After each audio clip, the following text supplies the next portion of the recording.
Primary source reader, History 2301 by Dr. Joshua Fan. The Mandate of Heaven. Introduction. The Shujing, or the classic history of the Book of Documents, is the oldest complete work among what are known as the five Confucian classics. The five classics were canonized as the basic elements of the Confucian educational system during the 2nd century BCE.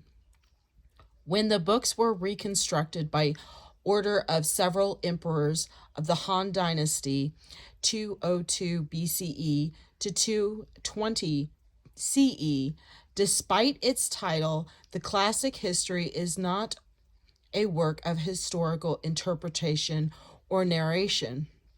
Rather, it is a collection of documents spanning some 1,700 years of Chinese history and legend, from 2357 to 631 BCE.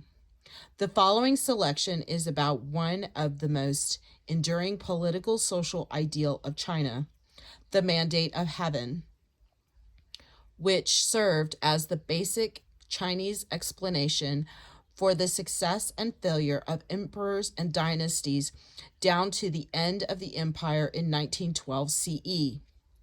The document that appears here was composed in the age of the Zhao, but purports to be the advice given by the faithful Yi Yin to King Tai Jia. Second, the Shang Kings. According to the story behind this document, when the first Shang king, Xin Tang, died around 1753, his chief minister, Yi Yin, took it upon himself to instruct the new young king in the ways and duties of kingship and the workings of the Mandate of Heaven. Questions for the response paper.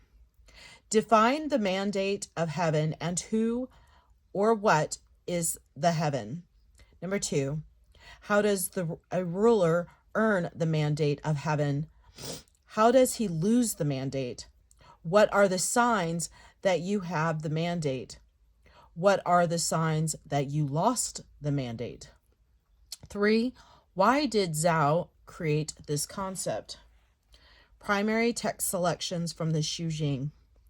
In the 12th month of the first year, Yi Yin sacrificed to the former king and presented the heir king reverently before the shrine of his grandfather. All the princes from the domain of the nobles and the royal domain were present.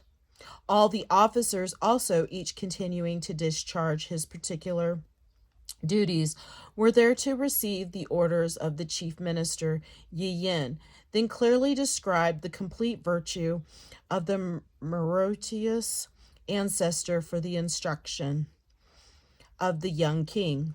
He said, "Oh, of the former kings of Jia, cultivated earnestly their virtue, and then there were calamities from heaven. The spirits of the hills and rivers alike were all in tranquility, and the birds and the beasts, the fishes and the tortoises all enjoyed their existence according to their nature.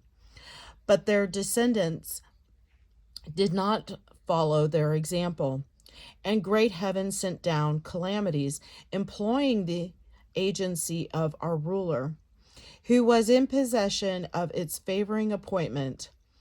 The attack on Jia may be traced to the orgies of Mingtao. Our king of Shang brilliantly displayed his sagely prowess for oppression. He substituted his generous gentleness, and the millions of people gave him their hearts. Now, your majesty is entering on the inheritance of his virtue. All depends on how you commence your reign. To set up love, it is for you to love your relations. To set up respect, it is for you to respect your elders. The commencement is in the family and the state. Oh, the former king began with a careful attention to the bonds that hold men together. He listens to expostulation and did not seek to resist. He conformed to the wisdom of the ancients, occupying the highest position. He displayed intelligence, occupying an inferior position. He displayed his loyalty. He allowed the good qualities of the men whom he employed and did not seek. They should have every talent. He extensively sought out wise men who should be helpful to you, his descendant and heir. He set down the punishments for officers and warned those who were in authority, saying, if you dare to have constant dancing in your palaces and drunken singing in your chambers, that is called the fashion of sorcerers. If you dare to see your hearts on wealth and women, and abandon yourselves to wandering about or to the chase, that is called the fashion of extravagance. If you dare to despise sage words, to resist the loyal and upright, to put far from you the aged and virtuous, and to seek the company of use, that is called the fashion of disorder.